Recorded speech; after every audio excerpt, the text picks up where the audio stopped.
Please subscribe and don't forget to press the bell icon to get notified whenever we upload a new video. Right, those were the most iconic speeches of Atal Bihari Vajpayee, and we'll keep getting you life and times of the former Prime Minister, somebody who was Prime Minister 3 times. We're now joined by Anil Agarwal, Chairman of Vedanta Resource. He is live with us. Mr. Agarwal, you must have heard this tragic news of Atal Bihari Vajpayee, our 3-time Prime Minister, passing away this evening at 5:05 p.m. Your thoughts, sir? Yeah, this whole picture come in before my eyes like a movie. You know, I have seen his amazing approach, which you cannot imagine, whether it was a Kashmir, whether it was a Pakistan, whether it's a foreign policy.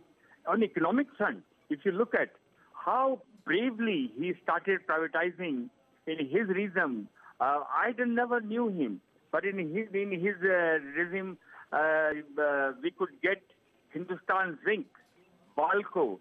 These are the company, and in his time, when I was listing my company in London and wanted to raise money here, I had never knew him, so I approached somehow and I reached him.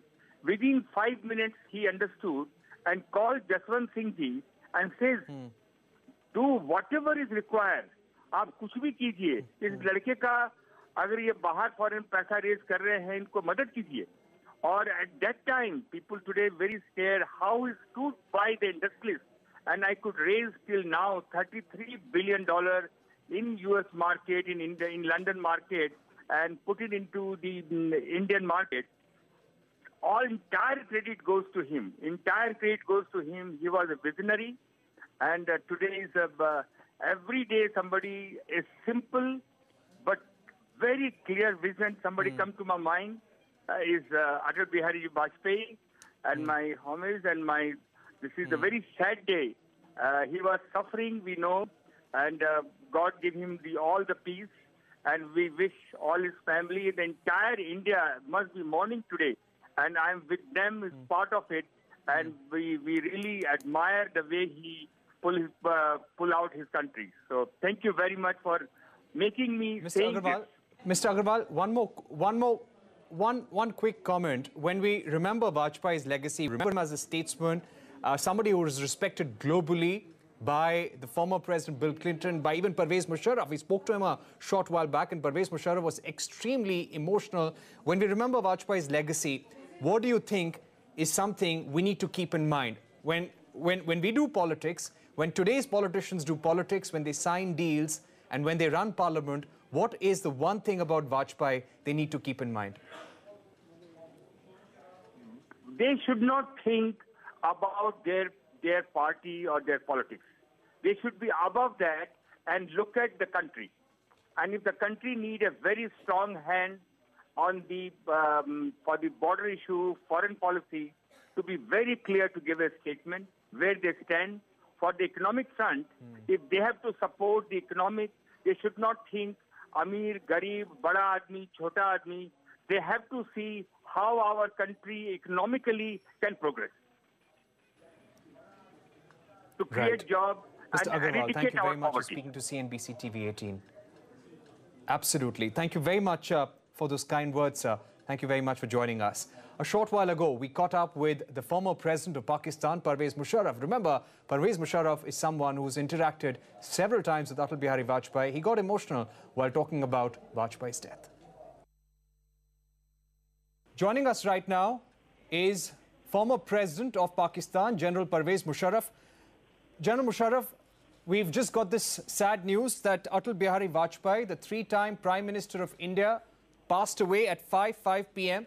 at the All India Institute of Medical Sciences. You're someone who's met him on several occasions.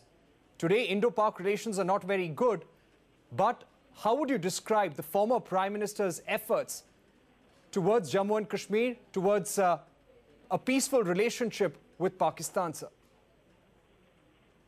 Well, the relations may not be good now, but in those days, let me assure you that the relations were much better, and we were headed towards a solution of all disputes between Sir Creek, Siachen, and Kashmir. So therefore, I would say that they were very different. And Vajpayee Saab, mainly what I know of him and what I dealt with him, was a man of peace. And he wanted to have peace between Pakistan and India. How do you feel today, sir, when you hear about his demise? He had been ill for the past many weeks, and he had been out of active politics since 2005. Today, when you hear this news, what goes through your mind? Well, I mean, all good things. He was a thorough gentleman. He was a wise man. He was interested in poetry other than politics, of course. And as I said, genuinely, he was sincerely for resolution of disputes. He was showing flexibility. We both agreed to do that in the resolution of the disputes. And finally, we were actively involved in the back channel to reach a conclusion on Kashmir. Do you think this was carried forward by Manmohan Singh Saab? Do you think the Agra summit was a big opportunity for the two leaders, for the two countries? Okay. We should understand that the Agra summit was the first time after the earthquake when I offered aid assistance from Pakistan. We broke ice and I went to Agra to meet Vajpayee Saab. Now there, it was not a resolution of this. How can you resolve disputes in one meeting? But that was not the case. The case was that we were drafting a joint resolution after the meeting, which showed a decision, a genuine decision on our part, both of our parts, that we will genuinely address disputes between India and Pakistan, including Kashmir, and resolve them in the benefit to the economic benefit or socio-economic benefit of both the countries. This was pursued further towards a solution by Vajpayee, by Manmohan Singh Saab. So that is the reality of the situation. But we read a lot that you were very upset after the Agra summit, and you even told Prime Minister Vajpayee that there were some powers above the two of you which made sure that the summit should not go the way it was planned. Yes, that is 100% correct. That we actually, both of us, we drafted a joint resolution. It was very, I would say, very realistic. And we drafted it together, Manmohan Singh, Vajpayee Saab, myself, my foreign minister, and the Indian foreign minister. And there was one Mr. Katchu from the Foreign Office of India. We five drafted a resolution and agreed that we will sign it. And I had to, I asked permission to go and change because I was supposed to go to the shrine. And when I went back, I was told, I congratulated my wife that we have agreed on a joint resolution. But suddenly I got a message from my foreign minister that no, they have declined. They say that they cannot sign this. So I was very, very disappointed. And like a good soldier, I decided I told everyone, put their, and get their crafts and let's go back. But then, of course, I was told that that is not a very diplomatic thing to do. So we waited. And the two foreign ministers met again. And this, after about an hour and a half, I was again rung up by my foreign minister. Congratulations, sir. We have agreed to a solution. He read out certain sentences, certain words which had to be changed. And I also agreed that they are meaningless changing them. It's all right, let's change them. So we went ahead again. And there was the whole hall ready for the signature ceremony, signing ceremony. And both of us had to go there. But unfortunately, after another hour, again I got a message that no, they have said that we cannot sign it. So when I went to, now I obviously decided to go back to Pakistan. So I went to meet Vajpayee Saab according to all protocol and diplomacy. I went there and he was sitting in a room, and I said a very good thing, I would say, that when I entered and I said, Mr. Prime Minister, I am shocked that we reached a draft together. And it has both the time it has been rejected. Now, who is doing this?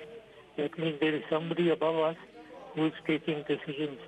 So maybe we should have discussed with him.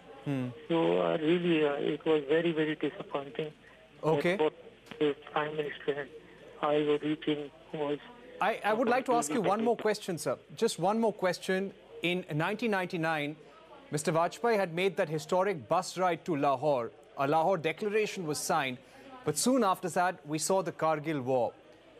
In retrospect, would you admit that Pakistan let Vajpayee down at that point in time? Well, you have to see, I would like to see it in a bigger picture. Unfortunately, I don't want to get at this stage of such sorrow to get involved in these things. But Pakistan has always had a grip against India when they entered Siachen. Pakistan, other than Siachen, there were two other places which India occupied, which is not well known. Chorbatla was one of the places. So therefore, we always had a grip. Now this Kargil is a continuation of all that. But my theory was, let us resolve the disputes so that such things do not happen. I mean, that was my stand. Okay, and my final question to you, sir, my final question, do you think that today both Pakistan and India will miss a statesman like Atal Bihari Vajpayee?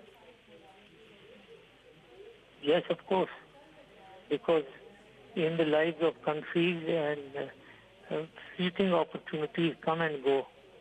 And these fleeting opportunities come when two leaders on both sides are both thinking on the same lines of peace between the two countries, and both want to resolve the disputes with sincerity and flexibility. Now that doesn't occur always. Now those two leaders, we work together.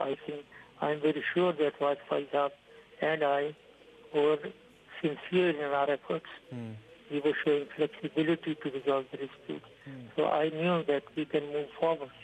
But when that occasion was missed, it is gone. It's just gone. And we like to wait for the correct leadership to come again. At the moment that we see what is happening, that leadership is certainly not there. Right.